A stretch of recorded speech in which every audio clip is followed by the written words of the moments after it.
सबका संकट हरियो शिव शंकर त्रिपुरारियो, ये लो के द्वारियो न। सबका संकट हरियो शिव शंकर त्रिपुरारियो, ये लो के द्वारियो न।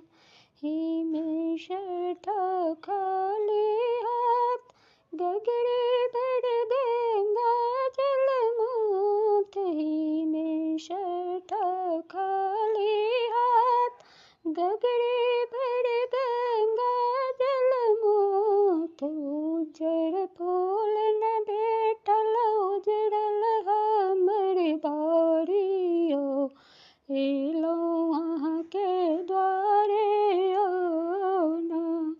सबका संकट